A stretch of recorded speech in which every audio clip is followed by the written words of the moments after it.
बहू होगी घर की। रिद्धि की सास बिल्कुल गाय जैसी सीधी।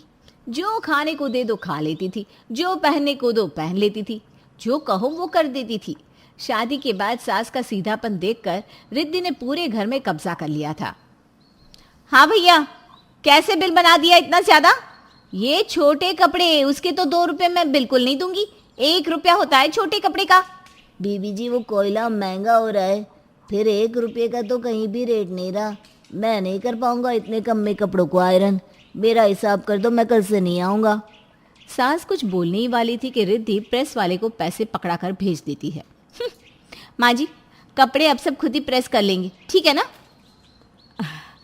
हाँ हाँ ठीक है बेटा, क्या नहीं। सास चली जाती है, हाथ में सूती की स्टार्च लगी कड़क साड़ी लेकर। पीछे से रिद्धि का पति रोहित आता है। रिद्धि, मैं ना 2 दिनों के लिए कानपुर जा रहा हूँ, मेरी मीटिंग है। कानपुर का नाम सुनते ही रिद्धि झूम उठती है। मैं भी चलूंगी, वैसे भी माँ को देखे 2 हफ्ते हो गए हैं। क्या है रिद्धि, माना कानपुर में तुम्हारा मायका है, लेकिन यहाँ माँ भी तो है। कैसे मैनेज करेंगी वो इतने बड़े घर में अकेले? माँ का ख्याल रखो, मैं 2 दिन में आ जाऊँगा। माँ को मैं पूछ लेती हूँ ना, वो हाँ बोलेगी तब तो ले चलोगे ना। पति क्या कहता, हाँ में सर हिलाकर वो निकल जाता है। अगले रोज रोहित के सामने, माँ जी वो क्या है ना, ये कानपुर जा रहे हैं हमारे मायके। आप कहें तो मैं भी चली जाऊँ, माँ से मिलाऊंगी। क्यों? हाँ हाँ चल ही जाओ बेटा। पर माँ आप कैसे मैनेज करोगी, खाना पीना, घर की देख रेख? अरे अब क्यों बोल रहे हो तुम? माँ जी ने हाँ कर दी है ना, फिर आगे क्यों बातचीत कर रहे हो? जाऊँ ना माँ जी? हाँ हाँ तो कर दी है। सास का किरदार इतना शांत, बर्दाश्त नहीं हो रहा ना आप लोगों से। लेकिन रुको, जरा सब्र करो। रिद्धि पति के साथ कानपुर का रास्ता पकड़ लेती है और पीछे से सास करती है किसी को फोन। हाँ विमला, आजा, गई चुड़ैल अपने घर। तो आ जाती है विमला, यानी कि सास की बचपन की सहेली। दोनों की शादी एक ही मोहल्ले में हुई थी, लेकिन रिद्धि के कारण दोनों का मिलन कम हो गया। क्योंकि अरे वो किसी और दिन बताएंगे ना, फिलहाल आगे चलते हैं।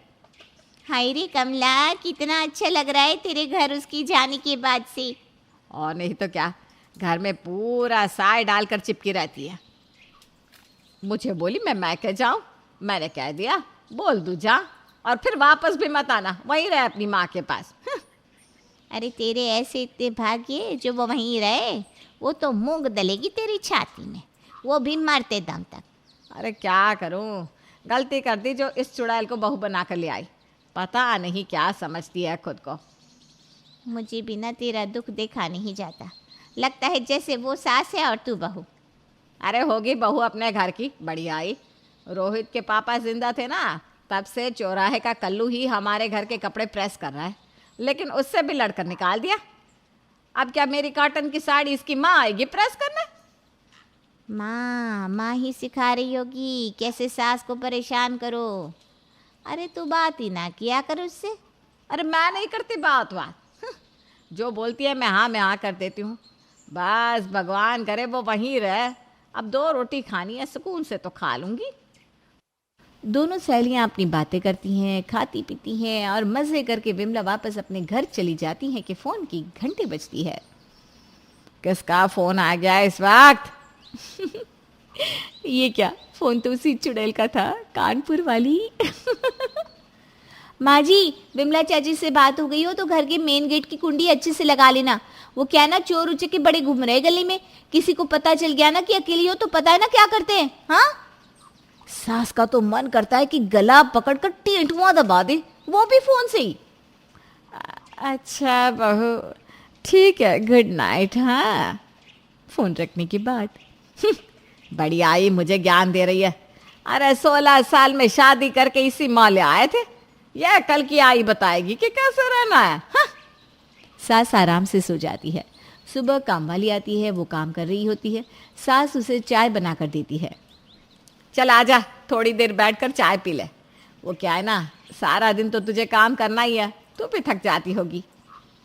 वाह आंटी जी, आपके हाथ की चाय ना बड़ी मिस करती है मैं।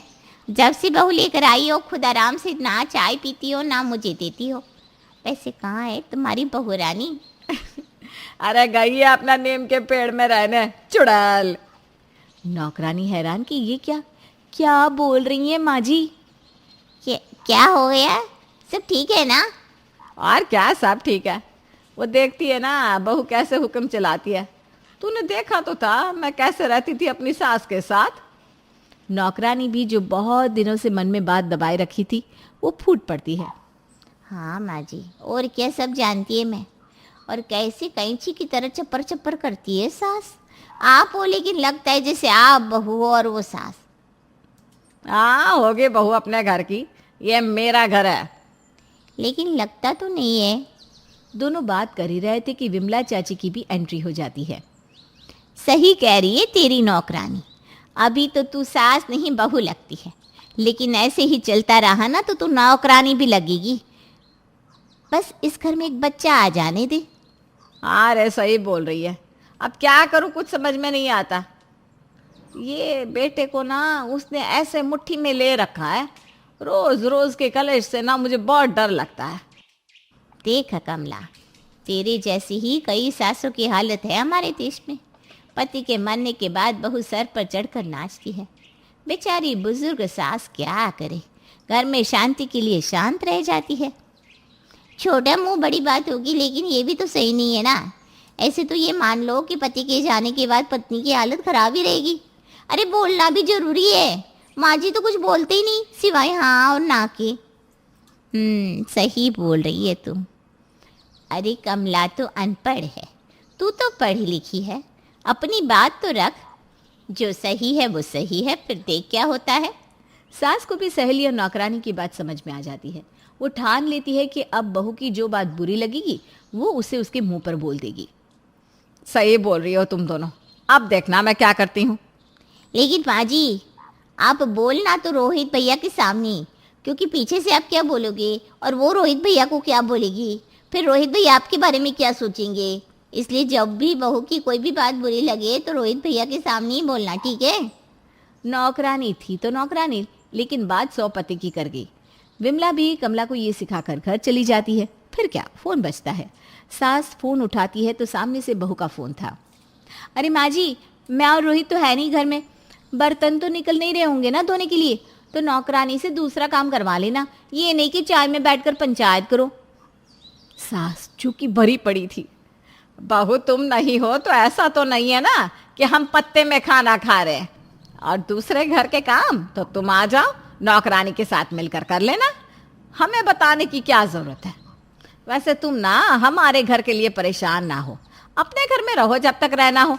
हम तो कहते हैं महीना लगा कर ही आना। वो क्या है ना, रोहित बोल ही रहा था अगले महीने उसे फिर जाना है, तो क्या बार बार आन जान करोगी हैं। अच्छा बहू, फोन रखते हैं।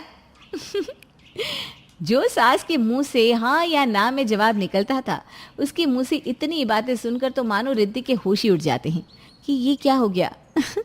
रिद्धि सारी बात अपनी माँ से करती है। तो तू ही तो मौका दे रही है कि लोग उनके पास आए और उन्हें भड़काते रहे। तू क्यों अपनी सास को अकेला छोड़कर आ जाती है। अब मधुमक्खी आकर कान में तो भिन भिन करेगी ही ना। सही बोल रही हो माँ, मैं कल ही घर जाती हूँ। हाँ, लेकिन अब मैं नहीं जाने दूंगी। कैसे उसने कहा कि महीना भर वहीं रहे। अरे हम नहीं रख सकते क्या तुझे। अरे महीने भर के चक्कर में सास पूरा घर हड़प लेगी। वैसे तो मैं आंख दिखा कर रखती हूँ, उसे पता है ना पति तो जिंदा है नहीं उसका जो उसकी बात सुनेगा। बेटा है वो भी मेरी मुट्ठी में। बीवी और सास की बात रोहित सुन लेता है, लेकिन वो कुछ नहीं कहता। मुझे कल वापस जाना है रिद्धि, चलोगी ना तुम। चलोगी मतलब क्यों, लेकर नहीं जाना चाहते हो क्या आप।